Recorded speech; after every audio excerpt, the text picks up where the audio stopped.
संध्या का समय था। डॉक्टर चड्डा टेनिस खेलने के लिए तैयार हो रहे थे। मोटर द्वार के सामने खड़ी थी। तभी कहार डोली लाते दिखाई दिए। डोली के पीछे एक बूढ़ा लाठी टेकता चला आ रहा था। डोली औषधालय के सामने आकर रुक गई। डॉक्टर साहब ने चिक के अंदर से गरज कर कहा, कौन है, क्या चाहता है? बूढ़े ने हाथ जोड़कर कहा, हुजूर, बड़ा गरीब आदमी हूँ। मेरा लड़का कई दिन से बहुत बीमार है। डॉक्टर साहब ने कहा, कल सवेरे आओ, कल सवेरे। हम इस वक्त मरीजों को नहीं देखते। बूढ़े ने घुटने टेक कर जमीन पर सिर रख दिया और कहा, दुहाई है सरकार कि लड़का मर जाएगा। हुजूर, 4 दिन से आंखें नहीं खोली है। डॉक्टर चड्डा ने घड़ी देखी। केवल 10 मिनट का समय और बाकी है। उन्होंने कहा, कल सवेरे आओ, यह हमारे खेलने का समय है। बूढ़े ने पगड़ी उतार कर चौखट पर रख दी और रोते हुए कहा, हुजूर, एक निगाह देख ले, बस एक निगाह, लड़का मर जाएगा। हुजूर, 7 लड़कों में से यही एक बच रहा है। 6 पहले ही बीमारी से मर गए हैं। हम रो रो कर ही मर जाएंगे। डॉक्टर ने उसकी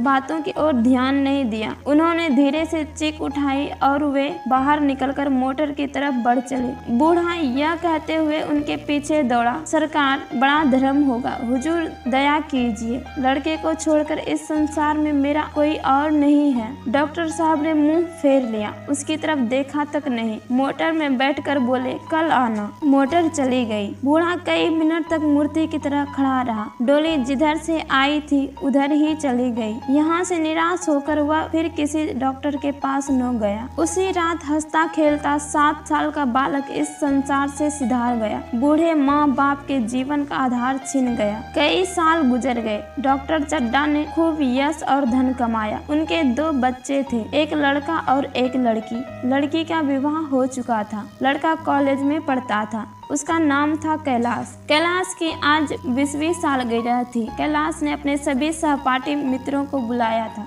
उसकी एक खास मित्र भी थी, मृणालिनी। कैलाश और मृणालिनी आपस में प्रेम करते थे। कैलाश को सांप पालने, खिलाने और नचाने का शौक था। उसने तरह तरह के सांप पाल रखे थे। उसने यह विद्या एक बड़े सपेरे से सीखी थी। सांपों की जड़ी बूटियां जमा करने का उसको मरज था। इतना पता भर मिल जाए कि किसी व्यक्ति के पास कोई अच्छी जड़ी है, फिर उसे चैन न आता, उसे लेकर ही छोड़ता। मृणालिनी कई बार आ चुकी थी और हर बार सांप देखने का आग्रह करती थी। कैलाश हर बार टाल जाता। आज मृणालिनी ने सांप देखने की ठान ली। कैलाश, कल जरूर दिखा दूंगा। इस वक्त अच्छी तरह दिखा भी तो नहीं सकता। घर मेहमानों से भरा हुआ है। सांप भीड़ देखकर चौंक जाएंगे। मृणालिनी की जिद को कुछ और लोगों ने भी हवा दी। कैलाश ने मित्रों को सांपों के दरवे के आगे ले जाकर बीन बजाने लगा। फिर एक एक खाना खोलकर एक एक सांप को निकालने लगा। क्या कमाल था। ऐसा जान पड़ता था कि वे सांप उसकी एक एक बात मानते हैं। उसने सांपों को हाथ में गले में डालना शुरू किया। एक मित्र ने व्यंग किया, अजी, दांत तोड़ डाले होंगे। कैलाश हंसकर बोला, इनके दांत नहीं तोड़े गए हैं, कहो तो दिखा दूं। यह कहकर उसने एक काले सांप को पकड़ लिया और बोला, मेरे पास इससे बड़ा जहरीला सांप दूसरा नहीं है। इसका काटा तुरंत मर जाता है। इसके कांटे की दवा नहीं, कोई मंत्र नहीं। इसके दांत दिखा दूं? इस पर एक मित्र बोला, मुझे तो विश्वास नहीं आता, लेकिन तुम कहते हो तो मान लेता हूँ। कैलाश पर इस वक्त भूत सवार था। उसने सांप की गर्दन पकड़कर जोर से दबाई, इतनी जोर से कि उसका मुंह लाल हो गया। सांप ने कैलाश के हाथों ऐसा व्यवहार कभी नहीं देखा था। उसने सोचा कि आज यह मुझे मार डालना चाहता है, अतः वह आत्मरक्षा के लिए तैयार हो गया। कैलाश ने उसकी गर्दन खूब दबाकर मुंह खोल दिया और उसके जहरीले दांत दिखाते हुए बोला, जिन सज्जनों को शक हो आकर देख ले, आया विश्वास या अब भी कुछ शक है? मित्रों को दांत दिखाकर कैलाश ने सांप की गर्दन ढीली कर दी। सांप क्रोध से पागल हो गया था। गर्दन ढीली पड़ते ही उसने फन उठाकर कैलाश की उंगली में जोर से काटा और वहां से भाग निकला। कैलाश की उंगली से टप टप खून टपकने लगा। उसने जोर से उंगली दबा ली और कमरे की तरफ भागा। तुरंत ही एक जड़ी पीस कर लगाई। मित्रों में हलचल मच गई। डॉक्टर साहब घबरा गए। डॉक्टर साहब ने चीरा लगाने को कहा, लेकिन कैलाश को जड़ी पर पूरा विश्वास था।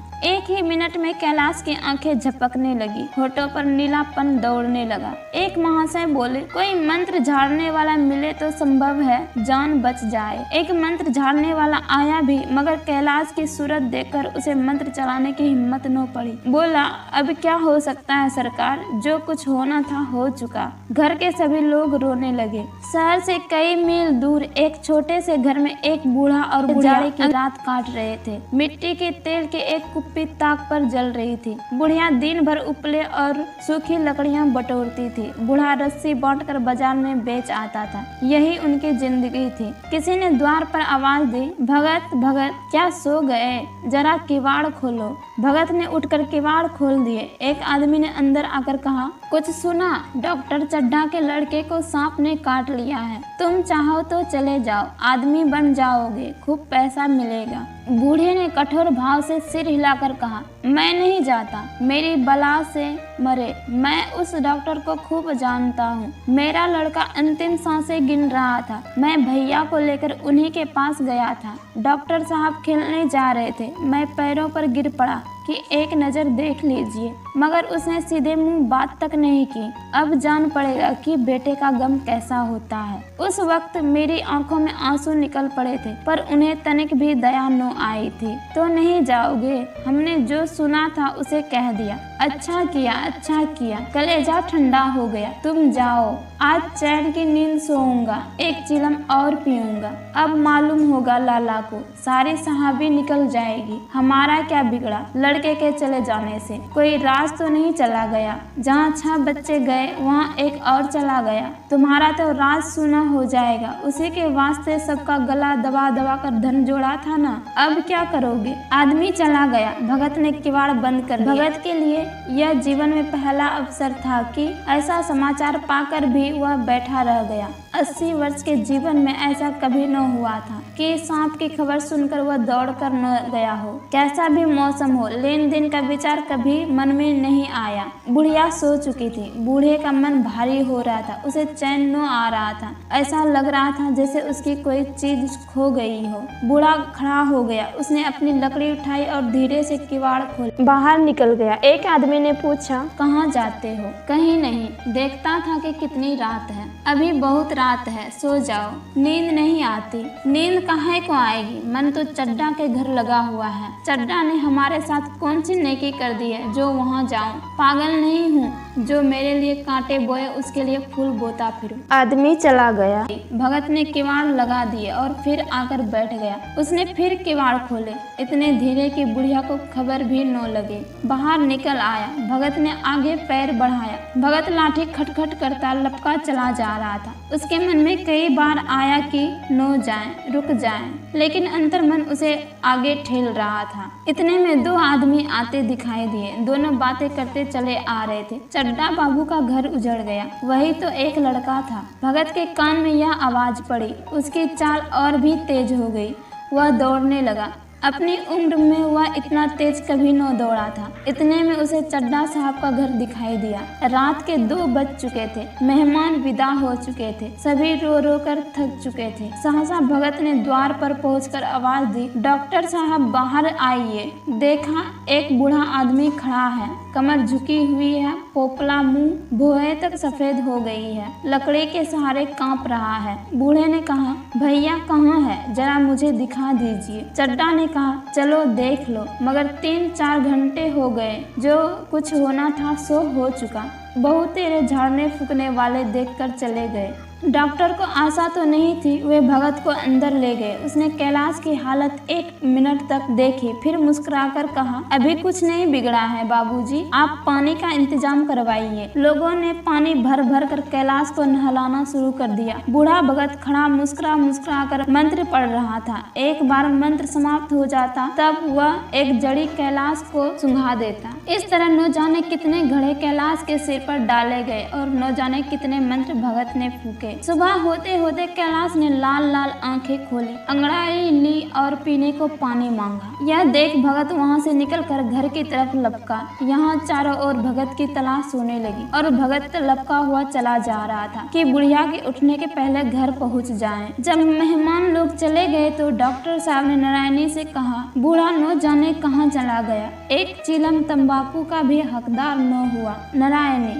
मैंने तो सोचा था इसे कोई बड़ी रकम दूंगी, चड्ढा: रात को तो मैंने नहीं पहचाना, पर जरा साफ होने पर पहचान गया। एक बार यह एक मरीज को लेकर आया था। मुझे अब याद आता है कि मैं खेल के लिए जा रहा था और मैंने मरीज को देखने से इनकार कर दिया था। आज उस दिन की बात याद करके मुझे जितनी ग्लानि हो रही है उसे प्रकट नहीं कर सकता। मैं उसे अब खोज निकालूंगा और उसके पैरों पर गिरकर अपना अपराध क्षमा कराऊंगा। वह कुछ लेगा नहीं, यह जानता हूँ।